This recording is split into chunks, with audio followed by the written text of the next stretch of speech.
All right. Welcome to the Half Geek Half Human podcast. This podcast is powered by Atiba, an IT consulting and software development firm based in Nashville, Tennessee. I'm Joey Baggett, and I'm joined today by my co-host, Anna Kate Ross. Yeah. Hey, everybody. We've got a real treat of an interview for our listeners today. We brought in Janet Ivey of Janet's Planet, and she is a really incredible person, has a lot of interesting things to say, has a really cool background. And she's leading the charge to help young ladies get involved with science, technology, engineering, and math. And my eldest daughter recently did one of her after-school camps and had such a blast. So we'll talk about that a bit on the interview. But before we get into the details of this, Joey, what were your thoughts on the interview with Janet? Yeah, so every interview we do here is a lot of fun, and we learn a lot of cool stuff. But the one thing that really stuck out to me about Janet is just like I was completely in awe of her excitement for the topics. And we could have kept going and kept listening to her talk. And she was such a great guest to have on here. But her passion for space and technology. And it kind of showed me that even as an adult, that you're never too old to get into STEM and to dive deeper into this science and technology. And in prep for the interview, I read a lot of articles on Janet, looked at her website, watched clips of her show on YouTube, the show from PBS. And one thing that I can say about Janet is that she has a love for the youth and the next generation. And I really do feel like that she is going to continue to inspire young ladies and even boys like to just get into technology, to get into science, to learn more and to always be curious and wondering like what's out there, like what's further, what's more than what we know today. But no, she was just like the whole time I was sitting there listening, I was like, yeah, like keep going. It's so much fun. But anyway, so I got excited. I'm excited to share this interview with everybody else, all the listeners. But Anna Kate, what were your thoughts? Yeah, I mean, same. This exudes her love of space and science it's just really palpable. But I thought it was neat how she had the PBS show. She has a new book coming out on the topics of science and space and leading girls into those sorts of careers. It serves on several advisory boards. She does speaking events all the time. She has camps you can sign up for. Like the multifaceted nature of her business, I thought was also really impressive. And really speaks to her love of the topic and just embraces her whole background from her theater and performance background, also to her love of science and all of that. So she's just a really interesting person. We were glad to speak with her. And we're super excited to share our interview with Janet. So at this point, just sit back and strap in. And Joey, are you ready to blast off? Ready to blast off, Anna Kate. Today, we have a really awesome interview with Janet Ivey. I know you guys are going to be really excited to hear some of this. I'm excited just from looking at her website. But first, let me introduce my co-host, Anna Kate Ross. Anna Kate, who do we have today? Hello. Yes. Well, I'm a project manager here at Atiba, and I am so pleased to introduce Janet Ivey. And as Joey noted, this podcast is all about the intersection between technology, business, and life. And I can't really imagine a better embodiment of a life just bringing interwoven with so many interesting components of technology and science and learning and creativity and business acumen. And we have Janet Ivey. So welcome, Janet. Thank you guys so much. And, I was so delighted to kind of recall that your daughter, June, was in some of my online classes when it was, 2020, 2021, and we were looking for ways to engage. So imagine that June would sometimes sit in alongside some other Nashville Metro students, and we would talk about science and space. So that's very fun to be here and be talking with June's mom today. Yes, I know. It's funny how life converges sometimes. Yes, indeed. Well, let me just tell our listeners a little bit about who you are. And I'll just give a kind of a quick rundown. I know there's a lot to us, but Janet describes herself as a cosmic educator, a STEM champion, and the guardian and shepherdess of the next generation of space explorers, which I love more than anything. I had to really read that a few times and make sure this is not a formal title. Well, it is a formal title, but it is kind of your own representation. I gave it to myself, yeah. Self-dubbed. So you're the president at Explore Mars, and you're also the CEO of Janet's Planet, which is a space show for kids that has it's an interstitial that's aired on PBS, but also it's manifested itself as an after-school opportunity for children. You're also a member of the National Space Society Board of Governors, alongside other notable names like Buzz Aldrin, Tom Hanks, Hugh Downs, and Lance Bass. You're a keynote speaker, an Emmy Award-winning actress and writer. You've given 2 TED Talks. You're an author. Basically, you have a very cool life, is what it sounds like. And we're so glad to talk to you today. Well, one of the things that when people ask me, and they do, they're like, what exactly do you do? And so when I say, well, I'm not just one thing, I am an entire galaxy of things. And so, and that's one of the things that I really want to drive home to the students that I get a chance to talk with, teach, mentor, and facilitate these hands-on activities with, is that I think sometimes, and you guys probably know this, maybe working for a tech company or in business, that a lot of times you get pigeonholed as the one thing when none of us are monolithic, right? We're lots of things. It's like I haven't met an astronaut yet that doesn't have some artistic endeavor, whether that's writing or painting or playing the guitar, or like astronaut Katie Colin plays the flute. And so you have all of these varying interests. And so I think I'm trying to cram everything possible into this one good, great, and amazing life and try everything.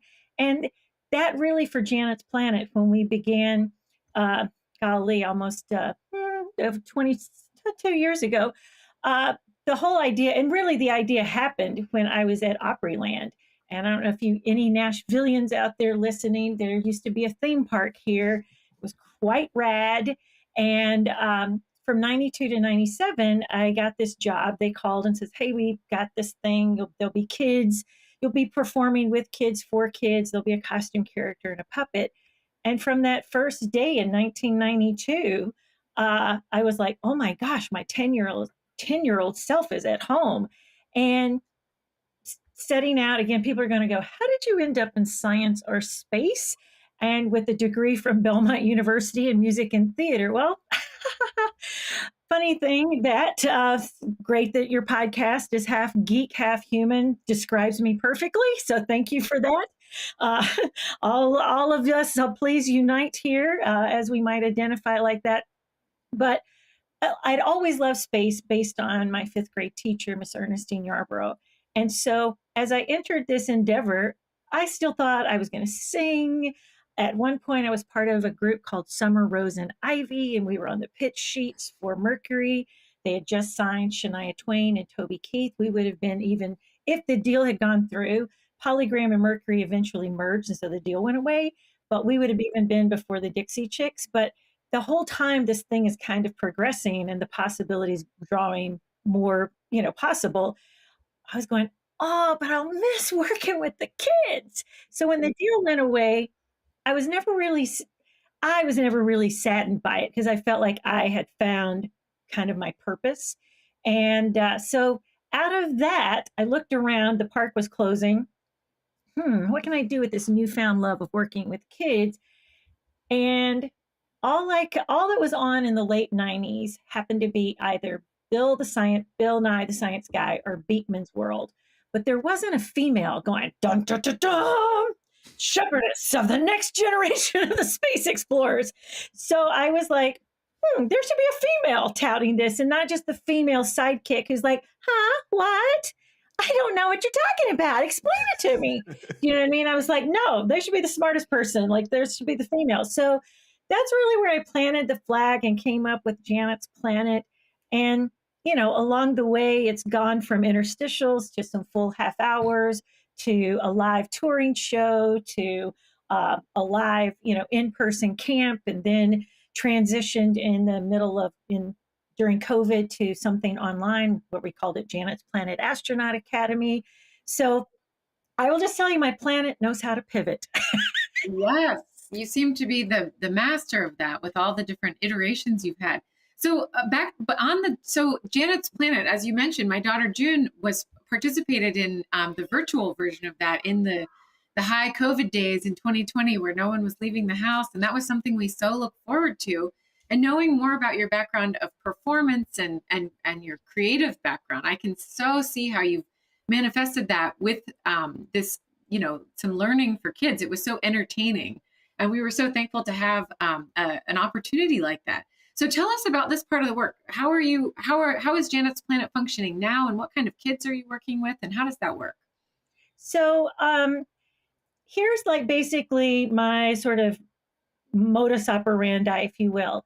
I grew up in the era of like the electric company with, Rita Moreno and um, Morgan Freeman. And it was entertaining television that you still learned how to read and literacy and all these kinds of facts. So I think based on what I loved as a kid, and I realized as I was doing Janet's Planet, how do I want to learn? I don't want to learn and be just the sage on the stage. I want it to be super interactive. I want the kids to feel like they are leading the way, like they're the experts, and oh, teach me.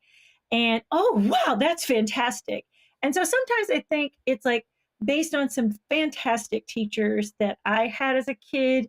Again, shout outs to Mrs. Dorothy Davidson and Miss Rosella Hall, my sweet librarian, Miss Ernestine Yarbrough, these amazing women who made me want to learn and made it fun. So there's the basis of how I've always thought about it. Then enter Janet, the actress, and full of this kind of quirky energy that actually is best suited for kids because they get me. Uh, and really, it's like if you would have told me, truthfully, guys, back even in 2019, if you'd have said to me at some point that year, hey, I know we did these camps this summer, but hey, why don't we think about teaching online? I'd have been going, are you nuts? No, I don't want to do that. Talking and sitting in my office all day on the computer teaching. No. But come March of 2020, the world's shutting down. A couple of days into it, I'm like crying in my coffee, going, I can't take it. It was just already getting to me. And I was like, so however you believe in whatever people's faith construct or not is, the divine download or the divine prompt and the little poking in the middle of my back was, you need to be with kids. And I was like, you're right. So, and I'm so dumb. This is before I knew that you could get Zoom bombed if you put your Zoom information out there publicly. But I was desperate, and these were desperate times. So I put it out on a Tuesday and said, hey guys, who wants to come learn about the solar system? Join me tomorrow at this Zoom link. And I had 26 kids show up March 17th, 2020. The next day, we had 76. And I was like, oh, holy cow. And again, naively, I thought, well, we'll do it for a couple of weeks till this whole thing pans. And so we ended up doing it for 9 weeks through the end of that school year. We actually held an online graduation. We served over 1,200 kids. We never charged anything. I figured if all of my income, because 2020, prior to everything that happened, was looking like going to be my best year yet with Janet's Planet. All of the live stage bookings, all of the camps, it was going to be tremendous. Then it all shut down. But what I learned in that moment, and then the gift of giving and doing that for those 9 weeks, a friend calls and says, hey, you need to apply for this grant that NASA's offering. It's everything you're already doing. And gratefully to NASA's Next Gen STEM program, I was able to, from September 2020 through June 2021, serve almost 10,000 kids around the country with their curriculum. And, Metro Nashville Schools was part of that. So I basically, yeah, so that was, again, it was just one of these things that nobody's ever going to ask me for necessarily the business plan. I've always had the idea of where I wanted it to go. But sometimes in business and in life, you just happen to have go, this is what is directly in front of me. I'm probably being given a fantastic gift that I know not how it's all going to play out yet, but let me follow this.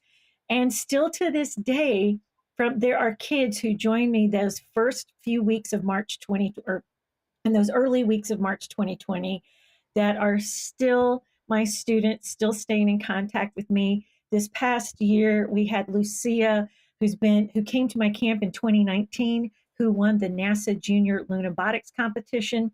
3 other my online kids, they've never met each other like face to face, but they formed a team and won the FAA Minecraft Airport Design Challenge. Another kiddo in Knoxville has just won the state's 3M challenge. And so, again, it's not me. I don't want to take credit for this at all. What I believe that I stumbled upon is that when you give kids a chance to be the best of who they are, encourage that as they are, and you go, hey, and here's this opportunity. Maybe you'd like to try this or not, because you don't have to. And then not having to, and then not expectation, but here it is. If you want to, let me know if I can help you, blah, blah, seem to create this like, oh, okay, let me see what I can do. So I'm still learning, still keeping in touch with any kids who want to reach out. It definitely is slowed because as life has gone back to what we now, I guess, would call the new normal, kids are busy and things like that. So we're trying to meet once a month just to make sure our space family stays intact. Yeah, I love that. So I have something just to ask on this, and really a few things to point out. So one, you mentioned Opryland, which I grew up in Nashville. Opryland was back in the 90s was my spot. And oddly enough, me and a guy were talking about Opryland this morning, and I went and looked up like POV footage from all the roller coasters like Chaos and Wabash Cannonball. And it's like, man, I went on a nostalgia trip today. So it's cool to meet someone who like had an impact on kids like me that was there. But I will say, so I've got a almost 10-year-old daughter, and I've got an 8-year-old son. My 8-year-old son is obsessed with Minecraft. So you saying that and like how that comes into play and how a video game has become this source of learning and even competitions. But my daughter, so she has had this obsession, and it reminded me when you held up that mug a second ago. Can you show that mug one more time? Mm-hmm. Yes. So she has been obsessed with galaxy like colors and like the deep purples and the pinks and the blues, and so I'm seeing this like interest in the galaxy and how things look and like even your backdrop. And so I guess my question to you would be, you see a young lady like that who she's very smart, very mature for her age. And I'm sure June's mom would ask the same question, and that's what I'm going to call you for the rest of the time, Anna Kate. It is, how do you take someone with a spark of that interest, and like what's a good way to get them involved to like really explore this interest in space and our galaxy and what's beyond just Earth? So the very first thing that I would do, I would like immediately, your daughter and I would hit it off, and then I would go, hey, do you know a really great idea? Let me tell you. And you take a canvas and tops off of bottles, and we get some spray paint, and we could spray paint the galaxy. I can definitely send you guys a link to this. It is so fun. You may want to make sure that your kids are all covered and either wearing some really old clothes when you do it. But then I would take them to see the Hubble website or the James Webb Telescope website. When you think about this, again, astronomers, even before the James Webb was launched back on, Christmas of 2021, it's like they discovered that the center of the universe contains a chemical called ethyl fulmate. Well, guess what? Ethyl fulmate is what gives raspberries their distinctive kind of smell and taste. Ethyl fulmate is also in rum. So, okay, so maybe you don't tell your 10-year-old that, but it's pretty cool that the center of the universe might taste like raspberries, right? So, what I like to do and tell parents all the time, there's slew.com. I know their director of education. There are free versions. Your kids can get on there in different basic programs, and they can begin to like go, I want to look at this part of the sky. And there are many things that are archived even on my Janet's Planet official YouTube channel, where we have talked with people that have worked on the James Webb Telescope and the different things that are out there. So to any parent out there, and to your 8-year-old, guess what? He should form a team, because the FAA will announce in November at an event we're going to be at. They have graciously decided to come to the Cynthia Woods Mitchell Pavilion. I'll be in the Woodlands, Texas from November 9th through the 13th doing a children's festival. The FAA is going to be there with a booth, and they're going to launch and announce the FAA Minecraft Airport Design Challenge. And they have had kids as young as 5 and 6 participate. Your son can do it solo, or he can form a team. And again, it's this great way that they do it. They do it in creative mode, so it doesn't get destroyed. But they have to, like, so being here in Nashville, they could redesign a regional airport, or say the Nashville International, and build it all in Minecraft with a future kind of forward thought process. Like, where will we have the autonomous cars drive up to arrival or departure? Where will we park our flying cars? Those kinds of things. My students who won, and it was weird, I'd been asked to be keynote way long before I knew they were going to win the darn thing. So I couldn't even brag on them as I'm being the keynote for the online event this spring. But they chose bioluminescence to be the way that they marked their runway. So they were being green, and they were using plants to be the runway lights, and bioluminescence. So brilliant stuff. And they're building it all in Minecraft. So I would say to your daughter, I'll even send another link. There's a NASA STEM Kids Club that meets almost every Sunday, and you can base it on grade and choose a course. But if you're going, I don't know if we want to do that on a Sunday, I don't know, whatever we want to do. If your kid's showing some interest, make sure that you are, constantly introducing possibilities. Or I say this and people always go, I can't believe she just offered this, but email me at janet@janetsplanet.com. I offer this all the time. And statistically, only about 1 to 5% of you actually might do it. So if I get overwhelmed, I'm going to be like, finally, they took me up on my offer. But one of the things that I absolutely love to do, is to get a girl interested in science and to tell them that it's like, smart is the most awesome thing you can be, and that you are empowered to be smart. Vanderbilt did a study a few years back that says 10 is the new 15, which is scary, which means our age of innocence is lessening. And it could even possibly be younger than that, relatable to those kind of at that age range. Again, scary. And that still, here in 2022, in the 21st century, we still have girls trying to figure out by 6th, 7th, 8th grade, are they going to stay the course of being smart, or are they going to be popular? And somehow we've got to spread the message that smart is where it's at, because then you can make your own career, make your own money. And but it's like, for that to still be there, that's culturally something we need to kind of address. Another thing I love to do is to go into communities that might not otherwise have opportunity for space and science, or might not have somebody that's really interested in that. So I try to mentor and everything. But for anybody's kid out there, whatever they're interested in, let them explore it. Even if they don't hang with the flute for long, maybe they take a piano lesson, maybe they take a dance lesson, maybe they take a fencing lesson, or want to build puppets. There's so many great resources and so many great people who are willing to connect with kids. It's been interesting. One of the most profound things that happened because of COVID, maybe the silver lining, is that as we were all home, I met so many incredible people that I would not otherwise have met. And so I can hey, I'm a space expert, and I worked on the Mars Perseverance rover. You want me to come and talk to your kids? Yeah, sure thing. Love it. And so now to have those kinds of friends, and to be able to go, hey, I got a kid. Would you just email them?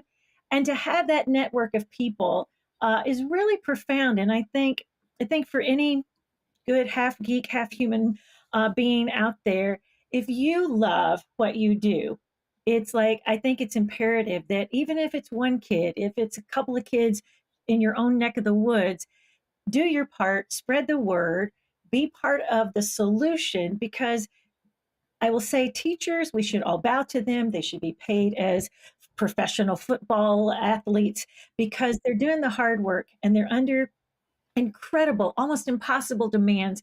Oh, if you guys don't make these testing things, we lose our funding.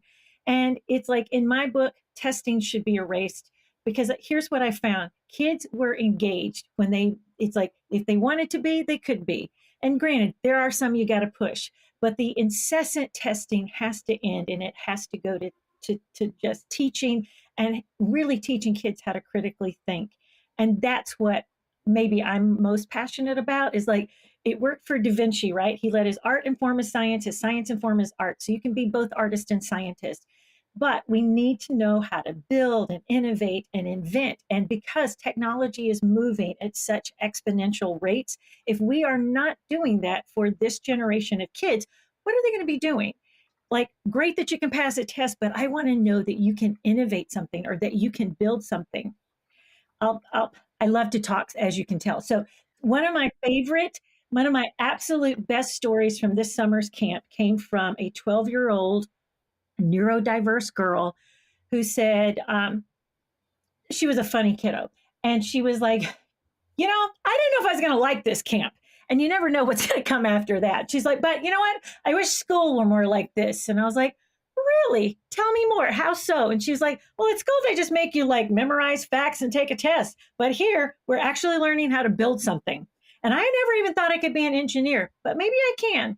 Oh, that's so cool. So let me ask you a question about that. That must have been really satisfying to you. I mean, to answer Joey's question, it sounds like to keep his daughter and really any kid engaged is help them realize things that they're interested in, kind of point them in that direction. But when it comes to school, especially these STEM and STEAM programs at schools, there is a lot of academic motivation to push people, or at least open up worlds of math, science, engineering, technology, arts, that kind of thing to students. But what do you think some of the barriers are too? Like, why does it drop off, especially maybe with girls? You mentioned some social pressures that might come into play, but what are some of the other barriers that keep people from pursuing careers in STEAM and keep going with it? Maybe you're interested as a kid, but it falls off later on. What are some of those barriers, do you think?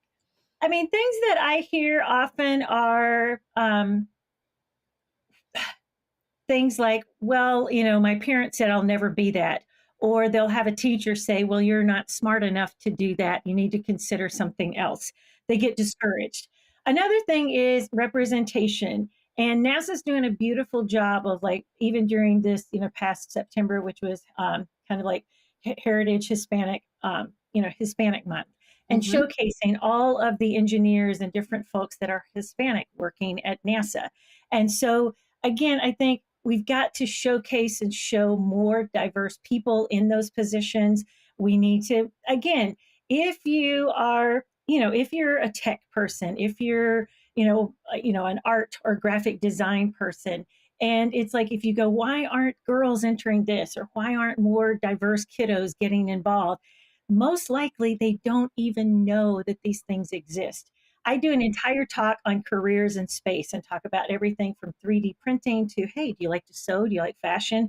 Well, SpaceX has got a way more modern kind of spacesuit than NASA. Pretty cool. Somebody had to design that. And they start going, wait a minute. And I was like, and, hair tends to float all over the place in microgravity. So maybe somebody's got to be the best hair designer of space hair, space hairdos. And so we get a little silly, but at the same time, we're going to 3D print food and kids' eyes will go, oh. And I was like, you could print your own pizza in about 60 seconds. They're like, I want one of those. So part of it is like making leaps of fancy, but it is, like, in truth, most of what I'm talking about isn't a leap of fancy anymore. It's actually technology that is being worked upon and tested on the International Space Station. So I think it's just exposure. And if your child is interested, reach out to somebody like myself or somebody that that you want, hey, I wonder if they've got anybody in their network.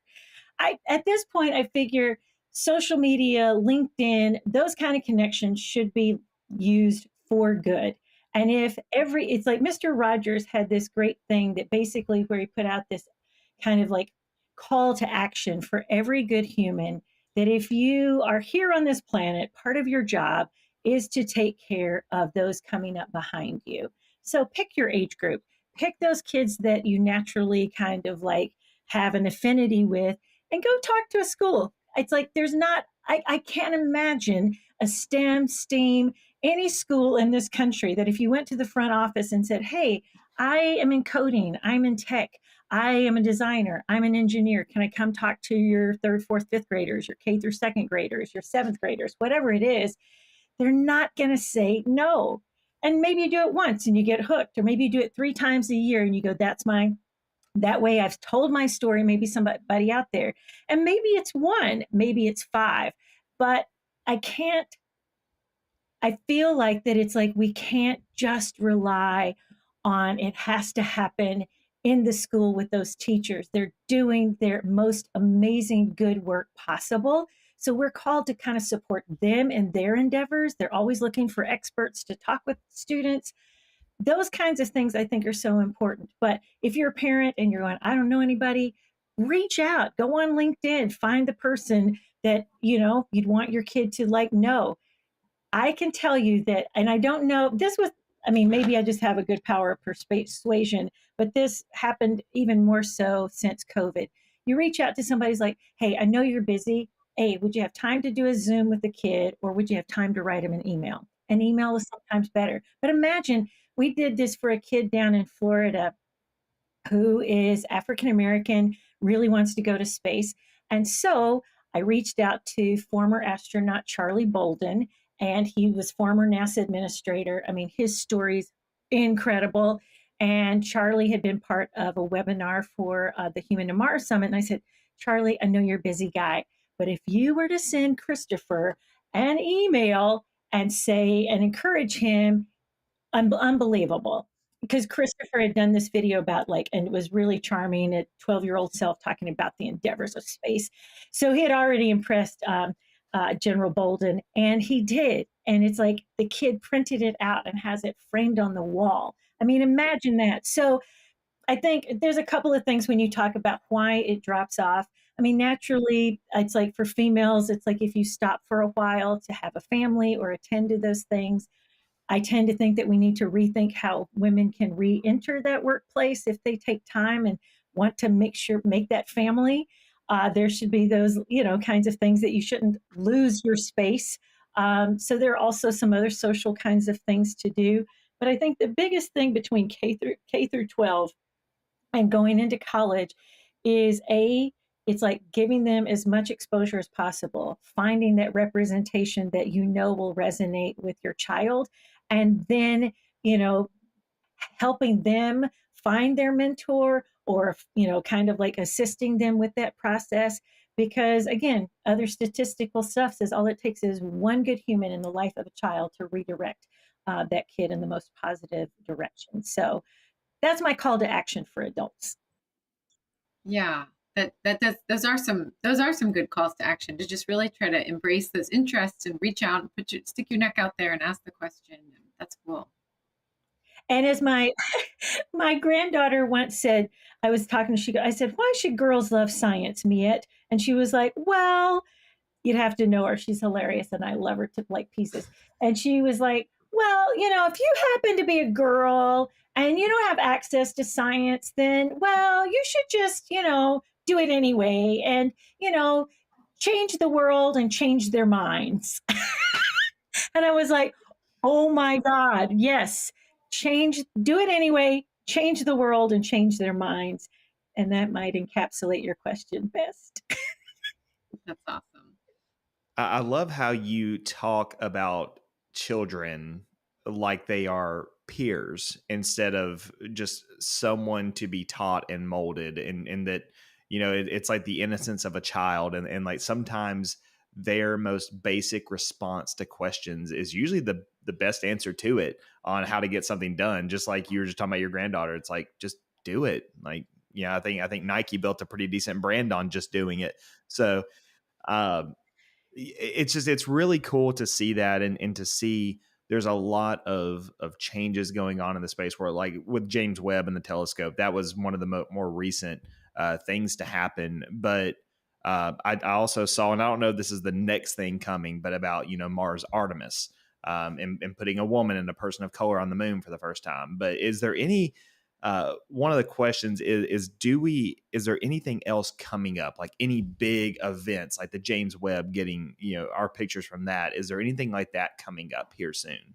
Well, coming up, and again, they've changed the launch date. I was very fortunate to be down on the Space Coast during August, and you were waiting with bated breath and surrounded by engineers who had worked on this mission for, decades. And to have it scrubbed because of that hydrogen leak was rather, it was disappointing, but it was interesting to watch because these people are engineers and they're like, you know what? We can't go before everything is perfect. So the new launch window is between November 11th and November 27th. And so I am very hopeful. And my hope for the Artemis 1 mission, it's going to be uncrewed. It'll be on about a 40 some odd day kind of mission. It will go kind of like a docking orbit around the Earth. Once all systems are ready to go there, it will head on out to the moon. And then what's interesting, it's going to go about 40,000 miles further than the moon, farther than any kind of like spacecraft has ever gone before. And I think that will be the moment when it returns safely and all systems are go. That's going to be this generation's Apollo moment. And then to see Artemis 2, then Artemis 3, and when people finally put boot prints back on the moon after, golly, let's see, 1972, almost 50 years, because in December of this year will be the last Apollo mission. I think it's going to change everything. I think you're going to see in the next 20 to 30 years, and people are forecasting this already, you're going to see the space economy become $1 trillion business, but you're going to see students get engaged, just like those students and people of 1969 when they first saw Buzz Aldrin and Neil Armstrong on the moon, that catapulted their desire and interest in space. I think James Webb is doing it. I think James Webb is going to continue to rock our world with these images like we've never seen them before, when we can like crash land a spacecraft into an asteroid and change its orbit. I mean, that's the stuff of like, science fiction. But coming up, there's going to be an incredible mission to the moon of Saturn. Titan is the moon that it's going to, and it's this incredible, like weird quadcopter that is going to fly around. And the atmosphere is so dense and the gravity so low on Titan that if we could just don a pair of wings as a human, we could fly about. So imagine the ease of that quadcopter. I mean, Ingenuity on Mars, they only expected to fly it about 5 times. It still keeps going. When we get the samples that Perseverance is currently, drilling up there, and when that next 2026 Mars rover goes, oh, by the way, you can send your name on the 2026 Mars rover. If you just Google "send my name to Mars" on the next rover, they basically etch it on this little chip. And I think this last time, I can't even remember how many millions of names were on the Perseverance rover. But when we get those samples back, so the Mars 2026 rover land there sometime 2027, go around, capture all of those samples. Then the European Space Agency has a little capsule that will fly it back to Earth. Humans will hold actual Mars samples in their hands and do research. So those are some of the things. It's like from OSIRIS-REx that touched down on an asteroid back in 2020. We should have data from that coming back here soon. So space is quite busy, and there are experts trying to think about how we can have space tourism. And I'm not just talking about going, a suborbital flight going up and back, but there's a company called Orbital Assembly.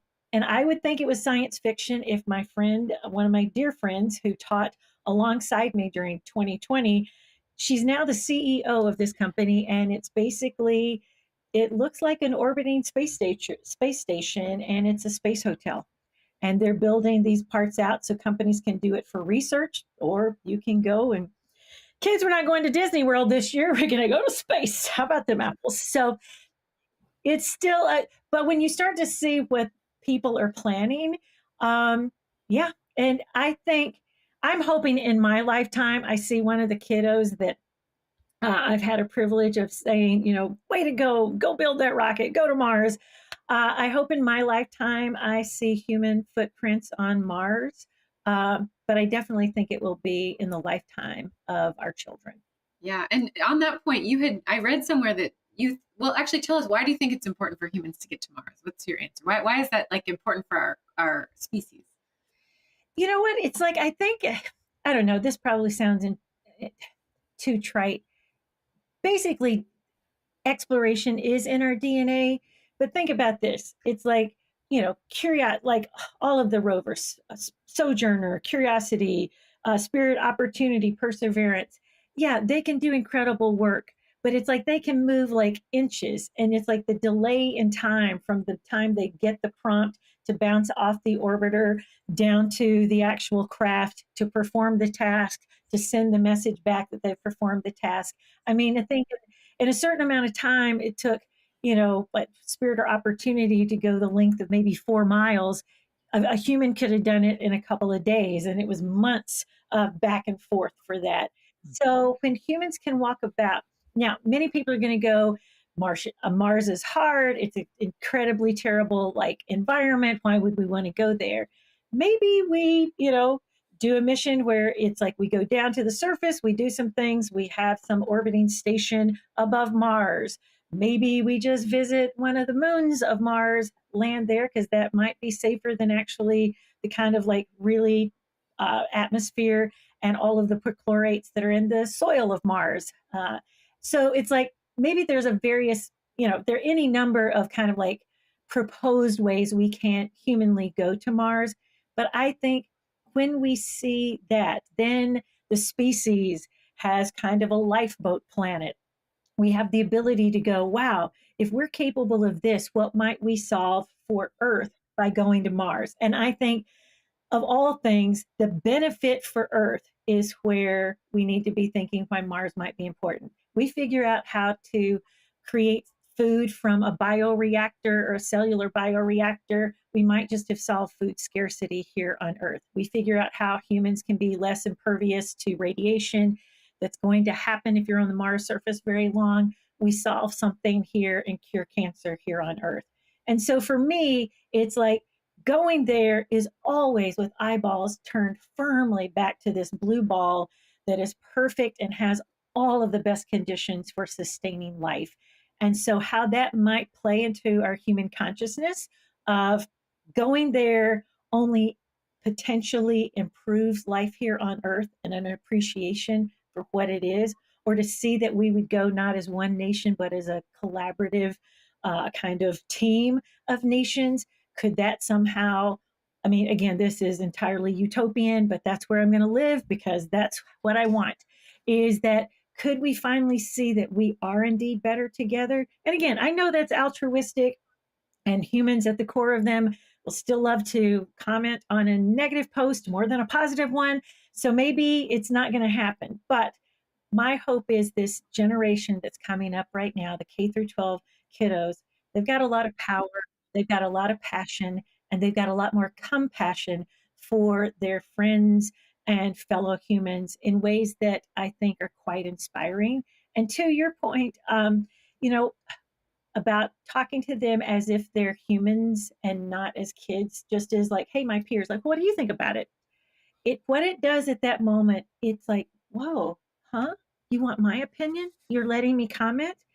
And even if it's half formed, even if it's not the most scientific, they now feel engaged. It's like you've invited them in. And that's what I see a lot. A few years back, I did a thing, it was out of recycled material. You really want to have your kids have fun? Tell them to go, like, clean everything or at least get most of the clean stuff out of the recycling bin and build something, innovate something. What do we need around the house? Make a prototype and come and talk to me about it. But we were doing this, but only we were saying, okay, here's a bunch of recycled materials and make your own spacecraft. And this kid was like, oh my gosh, he was in it, man. It was like a cereal box and a coffee filter, but he was telling me the name of it and where it was going to go, and it had an elevator. So I videotaped him explaining it. It was rad. I put it up on social media, and I will be doggone if some snooty physicist, a learned gentleman, makes a comment and says, well, you should explain to the kid there won't be an elevator on there. And I was like, listen, brother, you might be a physicist, but this kid may figure out how to put an elevator on there. So thanks. And now, and I just go, are you kidding me? Yeah. That is the quickest way to stop creativity and engagement, is to tell a person no. It's the same way for an acting improv game. The fastest way to shut down a system or a scene is to say no, because improv is always about yes and. So I keep going back and kind of like marrying this path for myself that's both art and science, is that it's like if we use this, the kind of like basics of improv, like yes and then add on, you're going to eventually get a kid to some place where they may really super be engaged. But I think that's why I do it more than anything, because a lot of times you're going to see their genius in ways that you wouldn't have experienced it before if you hadn't engaged them and asked their opinion. But also because too many times we adults assume that we know the very best answer, but I don't think we always do. It's like we should at least listen, because it might eventually populate into some new innovation.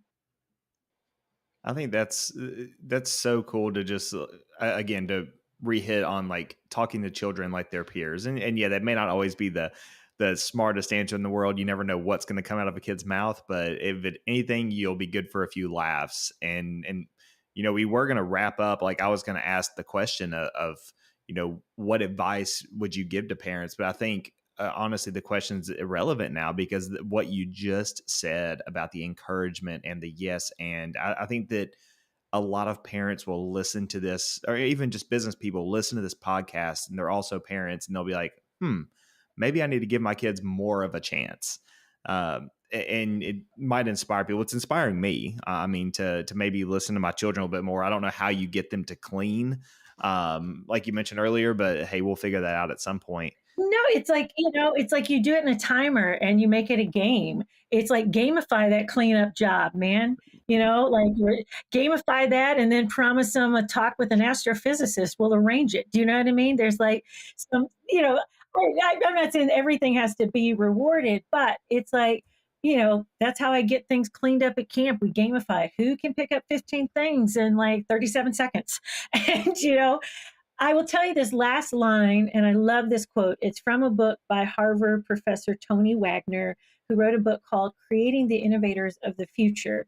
And in it, he says, we must let our children play. And in the midst of their play, they may find their passion. And in the midst of their passion, they may very well find their purpose. And so drag out the cardboard boxes and let them build their habitat on Mars.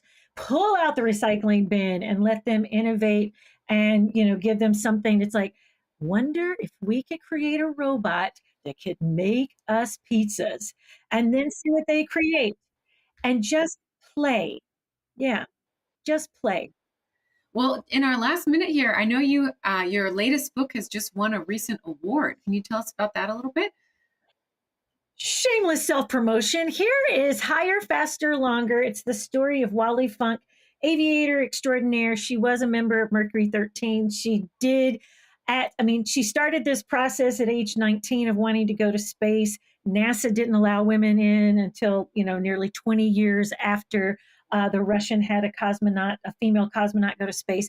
But at age 83, Wally made it to space with Jeff Bezos. So this is the second book in our series, Unsung Genius. Again, all about touting, kind of giving voice to women in science that you may not have heard of. The first one's Daring to Dig, a story about Mary Anning, the fossil hunter, a female paleontologist before the word paleontologist had even been invented. But this is kind of series to shout out to all the girls. We give space in the back for them eventually to write a letter to their future genius self, telling about all the great things they may invent or innovate one day. And how's the best way to get those books? You can go to my website, janetsplanet.com, or Barnes & Noble carries them, and or most any bookseller that you have. I like sending people over to Barnes & Noble. I got friends there. But both titles you can find either on my website, janetsplanet.com, or at barnesandnoble.com. Well, I got to say, we really enjoyed, and I saw this on an article that was out there. I really enjoyed talking with you, Interplanet Janet. I think it's been a lot of fun. Anna Kate, June's mom, do you want to close us out today? Yes. Well, we're so appreciative for your time, Janet. This has been a wonderful interview. And we'll leave some show notes in the show notes about some of the links and resources that you provided to us. And we just really appreciate your time. Thank you for joining us. Thank you for having me. Let your mind revolve around this thought. The universe is always expanding. Let your mind do the same. And that's the view from Janet's planet. You've been listening to Half Geek Half Human.